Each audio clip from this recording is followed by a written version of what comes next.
The emergency signal cut through the darkness of space like a knife through silence. On the distant mining world of Kepler, 3 different alien races were crying out for help. The Altarians, who never hurt anyone and spent their time growing. Beautiful gardens on dead planets. The Centauri, the galaxy's best teachers and researchers, who shared their knowledge freely. And the vegan traders, hardworking folks who had turned barren rocks into thriving communities. These weren't warriors or conquerors. They were refugees who had found each other and built something peaceful together on a world nobody else wanted. But now the Vorthok hegemony had found them, and that meant death was coming. Commander Jake Morrison rubbed his tired eyes as he sat in the monitoring station deep inside. Luna Base, the moon's surface stretched endlessly outside the reinforced windows, gray and lifeless. Jake had been listening to alien distress calls for 3 years now, and most of them were just noise. Politicians screaming for help they knew would never come. Empty gestures from civilized species who had grown soft and comfortable. But this signal was different. Something about the frequency pattern made Jake lean forward in his chair. Lieutenant Amy Foster looked up from her console, her face pale in the blue glow of the screens. Amy was young, maybe 25, with the kind of sharp eyes that caught details others missed. She had been tracking alien communications longer than anyone else on the base. "Sir, you need to hear this," Amy said, her voice tight with excitement. "The transmission from Kepler. They're not just sending out a standard distress call. They're using something else." Jake walked over to Amy's station, his boots echoing in the quiet room. The monitoring station never slept, but this late at night, it was just the two of them and a handful of technicians. Outside, Earth hung in the void like a blue marble, peaceful and unaware. "What kind of something else?" Jake asked. Amy's fingers danced across her keyboard, pulling up the signal analysis. "Old Earth diplomatic codes, sir. The ones we used 15 years ago when we first made contact with the galaxy." Jake felt his stomach drop. Those codes were ancient history now, abandoned after humanity's first disastrous attempts at galactic diplomacy. Back then, Earth had been like a child stumbling into a room full of adults, trying to make friends and mostly just embarrassing themselves. The galaxy had treated humans like dangerous animals who had somehow learned to build spaceships. But not everyone had been cruel. Jake remembered the reports from those early days. 3 species had shown Earth's basic respect when the rest of the galaxy either ignored humans or actively mocked them. The Altarians had shared their agricultural techniques when Earth was struggling. With food shortages, Centauri had offered educational exchanges, treating human scientists as equals. The vegan traders had been the first to establish fair trade agreements instead of trying to cheat the primitive Earthlings. "Those 3 species on Kepler," Jake said slowly. "Are they the same ones who helped us back in the day?" Amy nodded, her expression grim. "Every single one, sir. And they're specifically asking for Earth's help. They remember us." Jake felt something cold and hard settle in his chest. The galaxy might see humans as barely civilized Deathworlders, but these 3 species had treated Earth with kindness when nobody else would. They had extended friendship to humanity when it would have been easier to look away. Now they were dying, and they were calling in that old debt. "Get me Admiral Cooper," Jake ordered, his voice carrying the weight of 15 years of gratitude. "Priority channel. Tell him we have a situation that requires immediate attention." Amy's fingers flew over her controls. Within minutes, the secure channel crackled to life, connecting Luna Base to Earth Defense Command headquarters buried deep beneath the Rocky Mountains. "Cooper here," came the gruff voice of Admiral Tom Cooper. The man sounded tired, but that was nothing new. Cooper had been fighting battles for Earth since before most people knew there were aliens to fight. "Admiral, we have a distress call from the Kepler system," Jake reported. 3 allied species under attack by the Vorthok hegemony. "Sir, these are the species who helped us during first contact." The silence on the channel stretched for long seconds. Jake could almost hear Cooper thinking, weighing options and consequences. Finally, the Admiral spoke. "Send me everything you have, Morrison. Full analysis, threat assessment, and timeline. I'm calling an emergency session of the Terran Council." "The Vorthok fleet is massive," Jake warned. Intelligence suggests they have over 600 ships in the attack force. Cooper's laugh was cold as space itself. Morrison, those alien friends of ours, stood by us when nobody else would. They showed us kindness when the rest of the galaxy treated us like monsters. I'll be damned if we let them die now. The channel went silent, but Jake knew what was coming. Within hours, the message would reach the highest levels of Earth's government. The Terran Council would debate, but Jake suspected the outcome was already decided. Humanity had a long memory for both kindness and cruelty. The galaxy was about to learn what happened when someone threatened Earth's friends. The asteroid belt had always looked empty to casual observers, just floating rocks and ice chunks drifting in the cold darkness between Mars and Jupiter. But hidden deep within the largest asteroids, humanity had been building something the galaxy had never imagined. For 20 years, while alien diplomats talked about peace and trade agreements, human engineers had been carving out secret shipyards inside hollowed-out asteroids. Massive construction bays that could build warships without anyone knowing they existed. The galaxy thought Earth had maybe a dozen patrol boats and some mining vessels. We're about to learn how wrong they were. Admiral Tom Cooper stood on the bridge of the TES Retribution, his hands clasped behind his back, as he watched the most incredible sight in human history unfold before him. Through the massive viewing windows, he could see ship after ship emerging from concealed hangar bays. Carved into asteroids that had looked dead and lifeless for decades, the Retribution itself was a monster. 800 meters of armored death, designed by people who understood that space combat wasn't a gentleman's game. Her hull could withstand pressures that would crush most alien vessels like tin cans. Her weapon systems had been tested in the crushing atmosphere of Jupiter, where the storms could tear apart entire moons. Captain Lisa Martinez's voice crackled over the communication system from her carrier. The TES Hornet's Nest, Admiral Wu. Fighter wings are launching now. All pilots report ready for deployment. Through his binoculars, Cooper watched the fighters streaming out of the carrier bays like angry insects. These weren't the pretty, delicate ships that most alien species flew. These were ugly, brutal machines built for one purpose: winning fights that nobody else could survive. Each fighter was piloted by someone who had learned to fly in Earth's worst weather. Men and women who had fought through hurricane winds that could flip a building, who had navigated through volcanic ash so thick you couldn't see your own instruments. Lieutenant Adito Rodriguez had earned his wings flying rescue missions through the ash clouds of Mount Vesuvius when it erupted 3 years ago. Captain Beth Wilson had spent 2 years fighting atmospheric pirates in the storm systems of Jupiter's upper atmosphere. These pilots didn't just know how to fly in bad weather, they preferred it. Bad weather was where they had learned that survival meant being tougher than whatever was trying to kill you. Commander Mike Thompson, Cooper's tactical officer, stood at his console reading off numbers that would have terrified any alien commander. Mike was a thin, quiet man who had spent 15 years planning for this exact moment. He had calculated every possible scenario, prepared for every contingency. "Admiral, final count is confirmed," Mike announced, his voice steady despite the magnitude of what he was reporting. It's 200 operational vessels ready for immediate deployment. 30 dreadnoughts, 50 heavy cruisers, 70 destroyers, and 50 support ships. Cooper nodded slowly, but inside he felt a grim satisfaction. While the Altarians had been growing their gardens and the Centauri had been writing their research papers, humanity had been preparing for war, not because they wanted to fight, but because they had learned a hard lesson during those early diplomatic failures. The galaxy respected strength, and nothing else mattered. Every ship in this fleet had been designed by veterans of Earth's most brutal conflicts.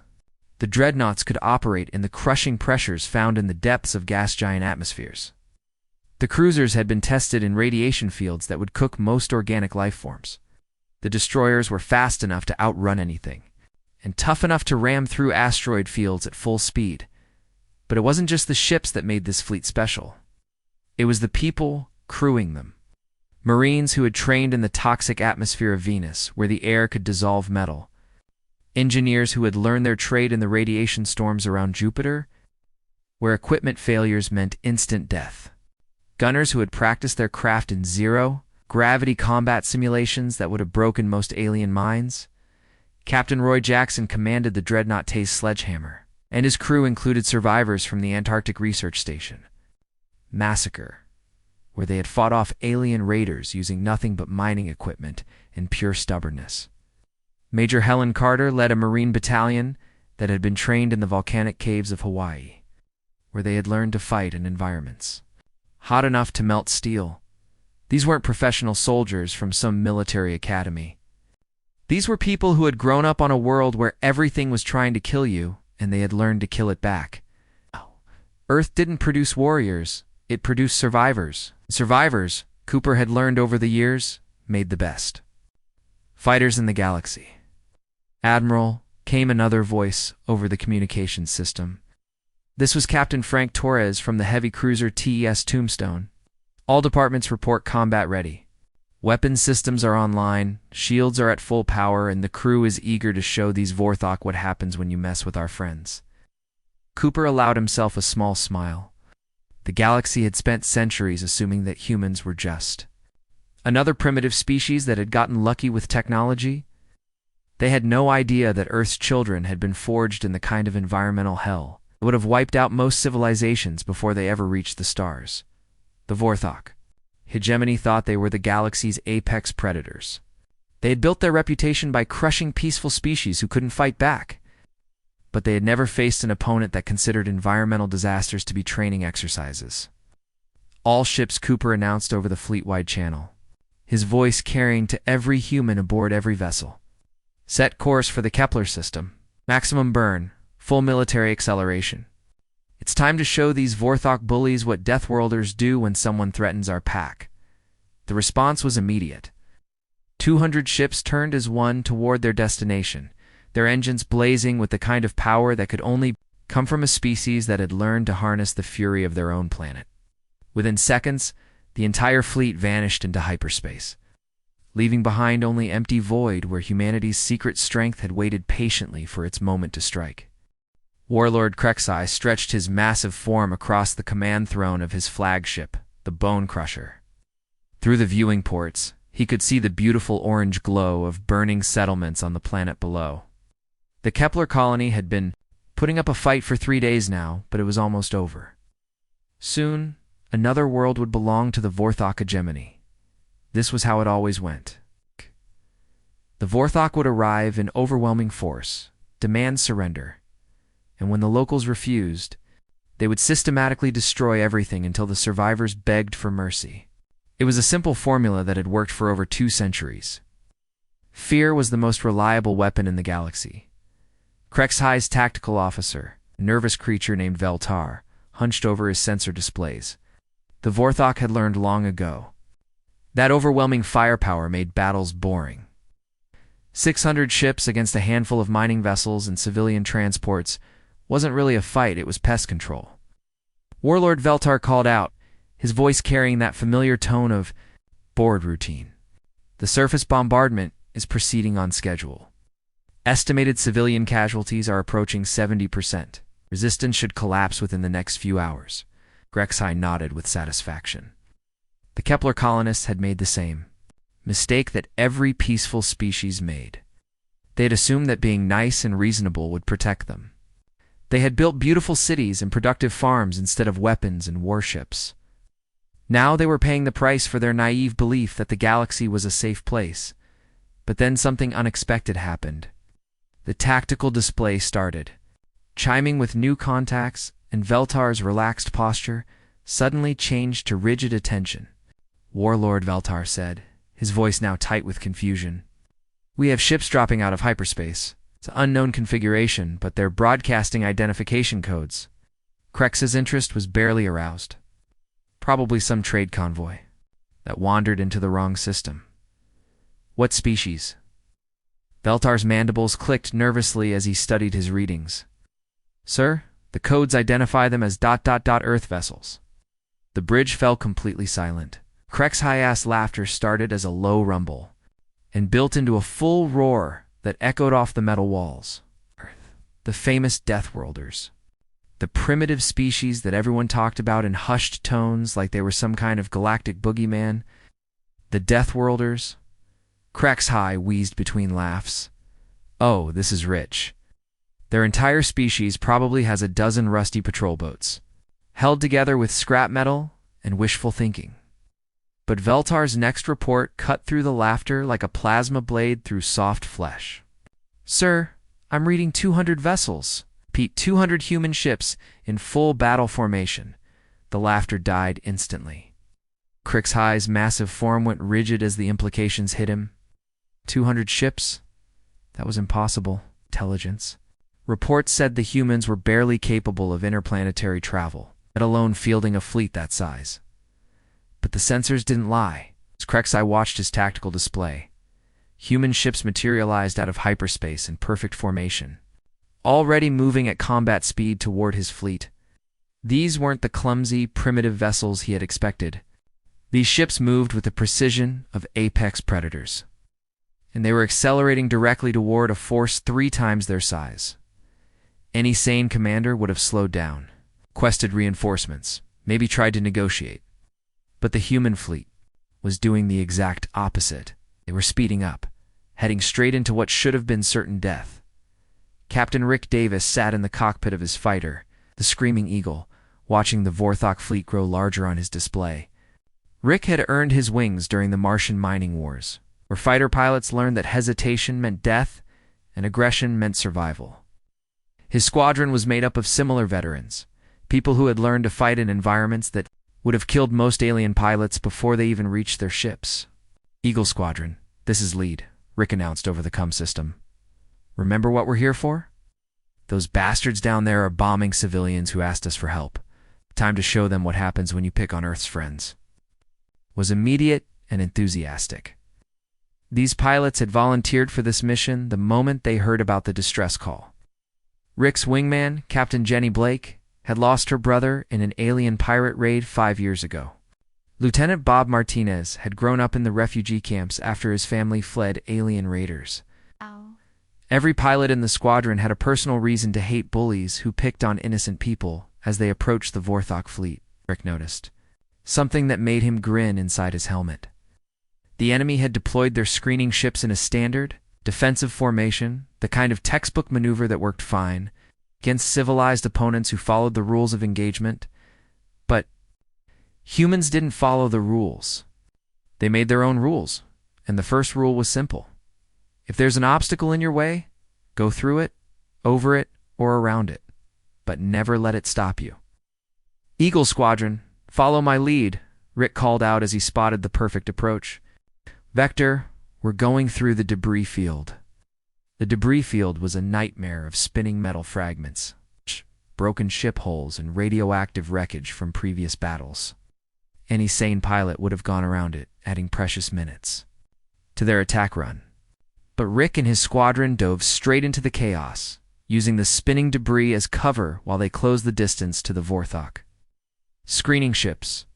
The human fighters moved through the debris field like they were born in it, weaving between metal fragments at speeds that should have liquefied their pilots from the acceleration forces. But these were people who had learned to fly in Earth's hurricane winds, where survival meant accepting G-forces that would knock most aliens unconscious. Weapons free, Rick announced calmly, as his targeting system locked onto the first Vorthok ship. Let's show these bullies how Deathworlders say hello. What happened next defied everything the Vorthok knew about space combat, as the human fighters didn't just attack, they swarmed like angry insects, hitting the screening ships from every angle at once.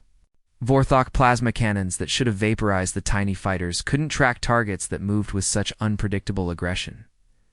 Within minutes, a dozen Vorthok screening ships were nothing but expanding balls of superheated gas. Human fighters regrouped and immediately began their attack run on the next defensive line, showing no signs of slowing down or retreating. On the bridge of the Bone Crusher, Warlord HFY watched his tactical display in growing horror.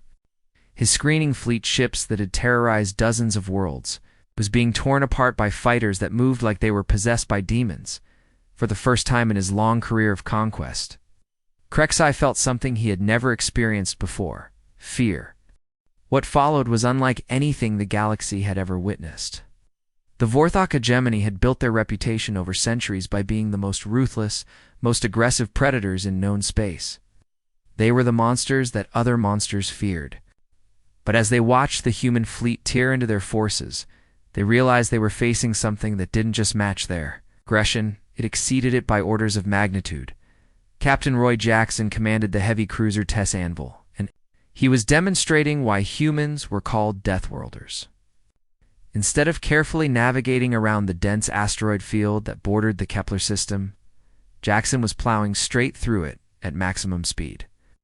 Rocks the size of buildings bounced off his ship's reinforced hull like pebbles, while larger asteroids were simply smashed apart by the anvil's momentum. But Jackson wasn't just ignoring the asteroids, he was weaponizing them. His tactical officer, Lieutenant Fred Coleman, had calculated the perfect angles to send chunks of shattered rock spinning directly into Vorthok ship formations. It was like watching someone turn an obstacle course into an artillery bombardment. Target. The big cruiser at bearing 270, Jackson called out to his weapons officer. Use that spinning asteroid fragment as cover and put a torpedo right through their engine section. The Vorthok commander of the targeted ship watched in disbelief as the human cruiser used a tumbling piece of rock as a shield, firing torpedoes. Around it, with perfect timing, the explosion lit up the asteroid field like a miniature sun, and another Vorthok ship disappeared from their tactical displays. But the real shock came when Vorthok plasma cannons finally managed to score direct hits on human vessels. Any civilized species would have retreated immediately after taking damage to their hull. The standard procedure was to withdraw, assess damage, and either surrender or call for reinforcements. The humans did none of these things. When plasma beams punched holes through the hull of the destroyer Tay's Tornado, her crew didn't abandon ship. Instead, they sealed the breaches with emergency foam and kept fighting. Captain Linda Torres stood on her bridge, watching stars visible through a hole in her ceiling, and calmly ordered her weapons to continue firing. Damage report, Torres called out, as if having her bridge open to vacuum was a minor inconvenience. Hull breaches on decks 3 through 7, replied her engineering officer, Lieutenant Pete Morgan. But all weapon systems are still operational, and life support is holding in the sealed sections. Then we keep fighting, Torres said simply. These Vorthok picked on civilians. They don't get to surrender until we say they can surrender. The Vorthok crews watching this exchange were horrified. What kind of species kept fighting after their ships had been gutted by plasma fire? What kind of people treated lethal hull breaches like temporary setbacks? They were about to find out. It got much worse. Sergeant Kelly Wilson had been leading Marine boarding parties for 8 years. But this was her first time fighting aliens, who thought they were the galaxy's toughest predators. She and her squad had launched from their transport in assault pods, aiming for a Vorthok heavy cruiser. But Vorthok's defensive fire had shredded their transport before they could dock properly. Most species would have aborted the mission at that point. Kelly and her Marines simply grabbed their emergency vacuum suits and continued the assault by jumping between ships in hard vacuum. Listen up, people, Kelly announced over the cum as her squad drifted through space toward their target. These alien bullies think they're tough because they pick on farmers and researchers. Time to show them what tough really looks like. The Vorthok crew of the cruiser Dreadhammer watched through their viewports as humans in basic emergency suits maneuvered through space using nothing but small thruster packs. They were approaching the ship's docking bay, apparently intending to continue their boarding action, despite having no proper transport. Corporal Dave Richards had grown up in the underwater cities of Earth's Pacific floor, where equipment failure meant instant death from crushing pressure. Fighting in vacuum didn't seem much different to him, just another hostile environment where you had to be smarter and tougher than whatever was trying to kill you. Dave called out as his squad breached the cruiser's hull. Their crew is trying to barricade themselves in the engine room. Standard procedure, Kelly replied, attaching explosive charges to the bulkhead door. We go through them, over them, or around them. But we don't stop until this ship is ours. The explosion that followed sent the Vorthok crew fleeing deeper into their own ship. They had never faced an enemy that treated their heavily armored Crews are like a building to be conquered, room by room. Within an hour, Kelly's squad had fought their way to the bridge. The Vorthok commander, a massive creature with razor-sharp claws and acid-dripping fangs, tried to surrender by throwing down his weapons. "Ma'am," Dave reported, "their bridge crew is trying to surrender." Kelly looked at the Vorthok commander, with the same expression she might use for an annoying insect. "Tell them to surrender to Admiral Cooper," she said, planting charges on the engine core control panel. "We've got 3 more ships to clear before lunch." The Vorthok commander's translation device struggled with the casual tone Kelly used, as if conquering starships was just another item on her daily to-do list. On the bridge of the TES Retribution, Admiral Tom Cooper watched his tactical displays with grim satisfaction. His fleet of 200 ships was systematically destroying a Vorthok force of 600 vessels. They were doing it by treating the enemy's worst-case scenarios as normal operating procedures. Captain Jennifer Hasse brought her dreadnought, TES Sledgehammer, alongside the Vorthok flagship, close enough that the 2 ships' energy shields sparked and crackled against each other. Her ship had taken dozens of direct hits, but she kept closing the distance until the enemy flagship filled her entire viewport. Admiral Hayes reported over the comm. "The enemy flagship is requesting parley. Their commander wants to negotiate." Terms Cooper's smile was as cold as the vacuum of space. Throughout human history, bullies had always tried to negotiate when they finally met someone willing to hit back harder than they could dish out. "Tell Warlord Crixhigh that Deathworlders don't negotiate with bullies," Cooper replied. "He can surrender unconditionally, or he can burn with his ship. Those are his only options." The message was transmitted to the Vorthok flagship, where Warlord Crixhigh received the ultimatum with disbelief. In his centuries of conquest, enemies had always been willing to negotiate, to find some middle ground that would end the violence. But humans, it seemed, didn't believe in middle ground when someone threatened their friends. The surrender broadcast went out on every frequency known to galactic civilization. It was short, simple, and absolutely shocking to everyone who heard it. "This is Warlord Crixhigh of the Vorthok hegemony," came the broken voice over subspace. "Communications. I hereby surrender all forces under my command to the Earth Defense Fleet. We... We formally request mercy from the Deathworld humans. Across the galaxy, entire civilizations stopped what they were doing to listen." Hegemony had been the galaxy's nightmare for over 2 centuries. They were the monsters that peaceful species told scary stories about. They had conquered hundreds of worlds and enslaved countless populations. And now they were begging for mercy from a species most people thought were primitive savages. The numbers didn't make sense. The Vorthok had deployed over 600 ships to the Kepler system, their largest fleet ever assembled. The humans had arrived with barely 200 vessels. By every rule of space warfare, the humans should have been wiped out within minutes. Instead, in just 6 hours. The human fleet had destroyed 80% of the Vorthok armada and forced the complete surrender of the most feared military force in known space.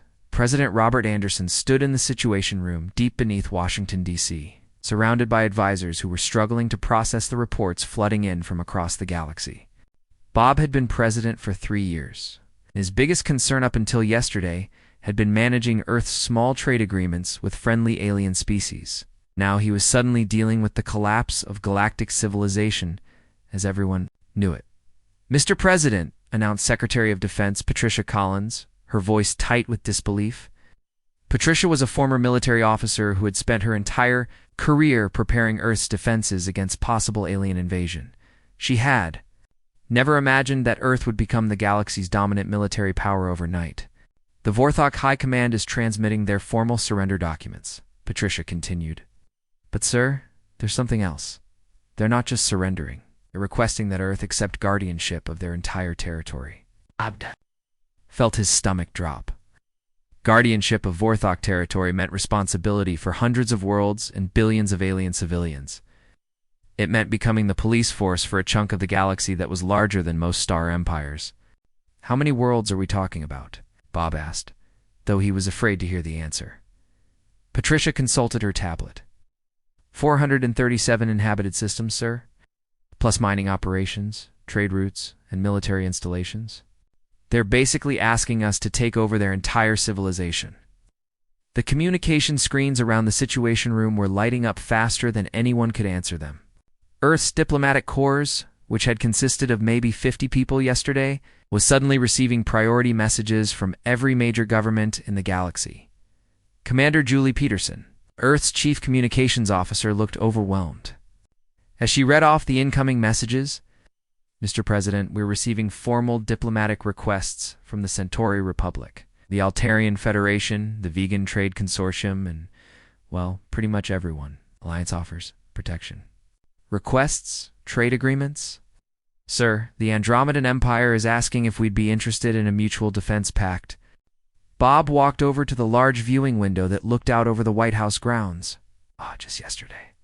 His biggest worry had been whether Earth's corn exports would meet alien quality standards. Now the galaxy's most powerful civilizations were lining up to make deals with humanity. The irony wasn't lost on him.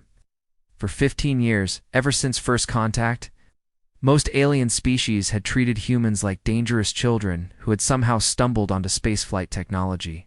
They had talked down to human diplomats, offered unfair trade deals, and generally acted like Earth was a minor irritation on the galactic stage. Now those same species were desperately trying to get Earth's attention, offering everything from advanced technology to entire star systems in exchange for humanity's protection. Admiral Tom Cooper's voice came through the secure communication channel from his flagship, still orbiting the Kepler system. "Mr. President, I'm getting requests from the Galactic Council for a formal statement. They want to know what Earth's intentions are regarding our new military capabilities." Bob thought about that for a moment. Earth's intentions. Yesterday, Earth's intentions had been to mind their own business and maybe sell some agricultural products to friendly neighbors. Today, Earth was apparently the galaxy's new superpower. "Admiral, what would you recommend we tell them?" Cooper's answer became the stuff of legend, quoted in history books across the galaxy for generations to come. "Mr. President, I suggest we tell them the truth. We weren't hiding our capabilities from anyone. They just never bothered to ask what happens when predators threaten our pack." The response to that statement was immediate and galaxy-wide. Within hours, Earth's communication networks were completely overwhelmed with incoming messages. Species that had never even heard of humans were suddenly requesting diplomatic relations. Former enemies were offering tribute. Peaceful civilizations were begging for protection. But the most shocking responses came from the galaxy's other major military powers. The Zephyrian Empire, which had been expanding aggressively for decades, suddenly announced that they were halting all military operations and requesting peaceful negotiations with Earth. The Crystalline Confederation, known for their advanced weapons technology, offered to share their military secrets in exchange for a non-aggression pact. Even the mysterious Void Walkers, who had been completely silent for over a century, sent a simple message: "The children of the Death World have our respect." Within a month, Earth's shipyards were working around the clock on the largest military expansion in galactic history. But it wasn't expansion for conquest. It was expansion for protection. Hundreds of species were requesting Earth's protection from the various threats that had terrorized the galaxy for centuries. The Altarians needed protection from pirate raiders who had been stealing their agricultural shipments, required security for their research stations, which had been frequent targets for technology thieves. The vegan traders wanted escort services for their commercial vessels, which had been suffering constant attacks from various hostile forces. Captain Danny Williams, who had been commanding a simple patrol boat just weeks ago, suddenly found himself in charge of a heavy cruiser responsible for protecting an entire star system. "It's weird," he told his crew during their first patrol of former Vorthok space. "A month ago, nobody in the galaxy knew we existed. Now they can't live without us." His tactical officer, Lieutenant Nancy Foster, laughed as she monitored their sensors. "Well, sir, I guess that's what happens when you're the only species crazy enough to treat environmental disasters as training exercises." The age of humanity's galactic dominance had begun, but not through conquest or aggression. It had started with a simple principle that every human understood instinctively: when someone threatens your friends, You don't negotiate or compromise, or look for middle ground. You hit back harder than they can possibly imagine. You keep hitting until they learn never to threaten your friends again. The galaxy had finally learned what Earth's children meant when they talked about protecting their own. And now, whether they wanted the job or not, humans had become the galaxy's guardians, the only species tough enough and crazy enough to keep the peace in a universe full of predators. Retriclod can make mistakes. Please double-check responses.